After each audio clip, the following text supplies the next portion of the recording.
Nakakahiya si Amy Marcos, nakakahiya po. Sinusuka ng mga DDS, sinusuka ng mga loyalista, Piklawan, Dilawan. Sinusuka po ng buong Pilipino si Amy Marcos. Nakakahiya po yung ginawa niya, no? Nakakahiya. Parang hindi senator. Parang hindi senator. Ginawa pong showbiz chika, ang Senado, ang institusyon. Ay, nakakahiya. Sino po? Sino dito hindi pa nakapanood? Panoorin niyo po. Opinion, haka-haka, gossip, ano pa ba? Hearsay. Ano ba dapat tawagin doon? Hindi siya fact. Hindi siya based on data. Hindi siya based on based on fact. Opinion niya. Ginawa pong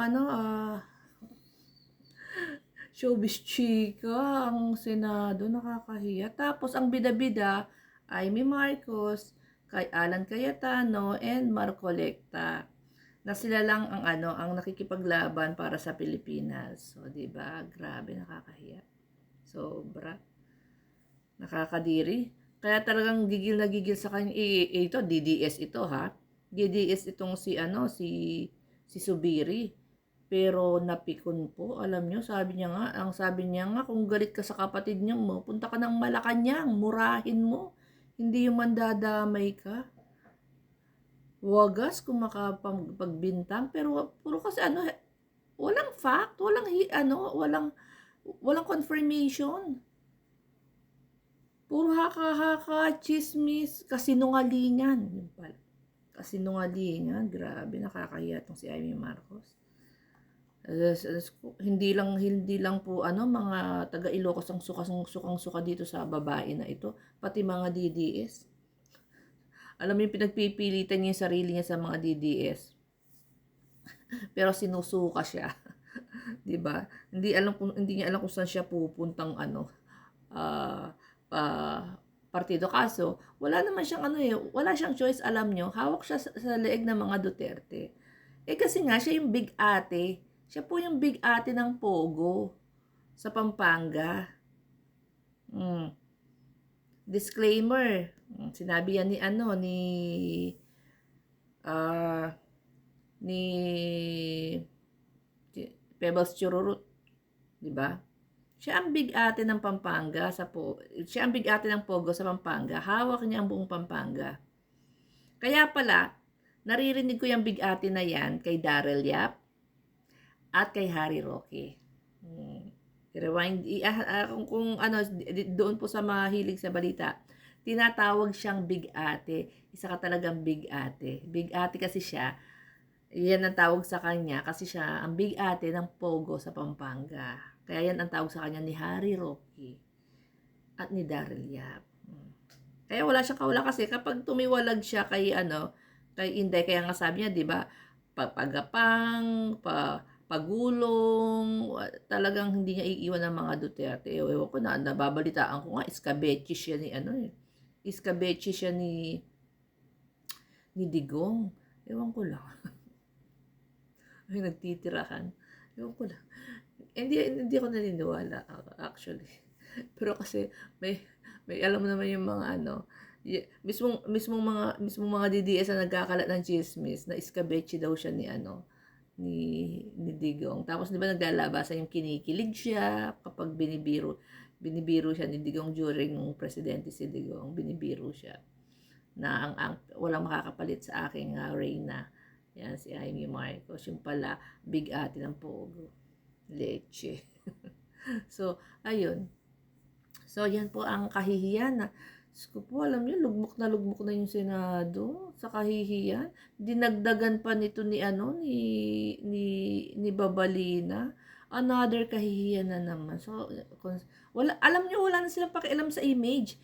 Itong majority ngayon, mga Duterte Black, wala na po silang pakialam sa imahe ng Senado.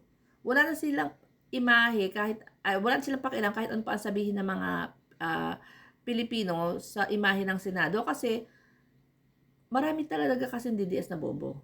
Aminin po natin yan. Wala na silang pakialam kung ano man yung kung ano yung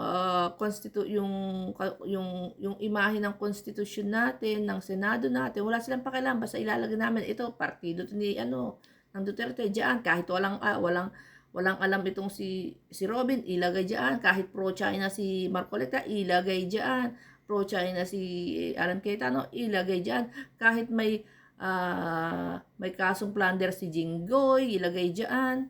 Si Escudero, iboto yan, ilagay dyan. Sino pa ba? Kahit ang mga bilyar, ilagay dyan. Basta Duterte, walang problema kay mamamatay tao, magnanakaw. Wala. Ewan ko ba sa mga Pilipino? Damay-damay, no? Yung damay-damay, yung yung mga nabubulok, nadadamay yung mga hindi nabubulok.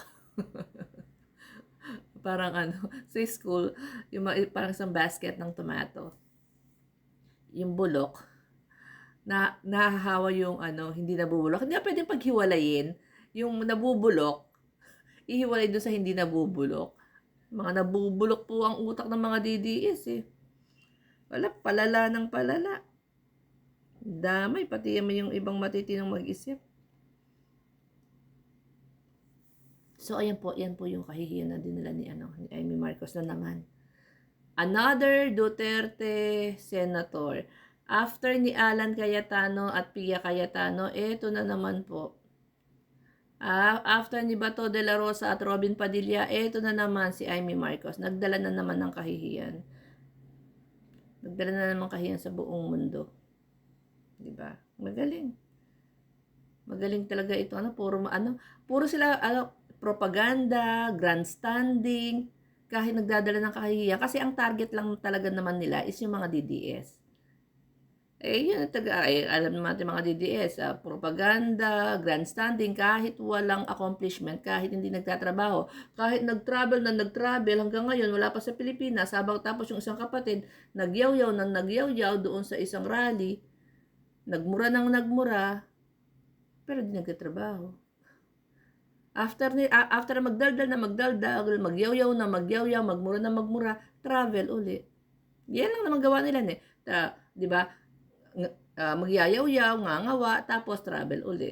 Punta uli ng Netherlands. Tapos babalik na naman, daldal, tapos travel uli.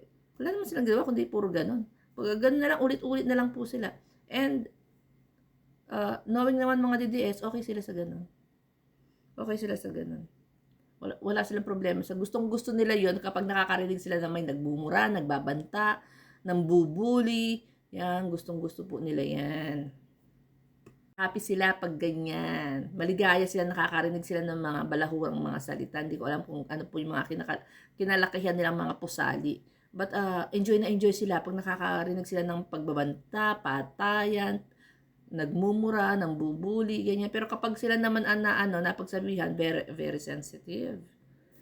Very sensitive po sila. Ayaw na ayaw nila, gusto nila, humingi ka ng sorry. Kailangan mag-apology. Ganon sila. Sensitive sila pag sila ang tinitira. Pero kapag sila po, ang nagwawalang yan, ng babalahura sa isang tao, okay lang. Yan ang kanilang mentality. Nakakahiya. Nakakahawa, para po yung cancer, kaya huwag kayo magdidikit sa mga DDS. Para po yung cancer, nakakahawa. Actually, yung mga DDS, di ba, pag nagtatakip ng mukha, nagrarally, nahihiya yata kasi mga bayaran. Yung iba naman meron pa nga dito, silent DDS daw. Pag magsa-silent DDS, ba? Kinakahiya mo ba maging DDS? Sus, meron pang nalalaman na silent DDS. Bakit kinakahiya mo ba na bobo ka? Kinakahiya mo ba na madali ka mabudol, hindi ka nag-iisip, hindi ka nag-a-analyze? Meron pa silent DDS.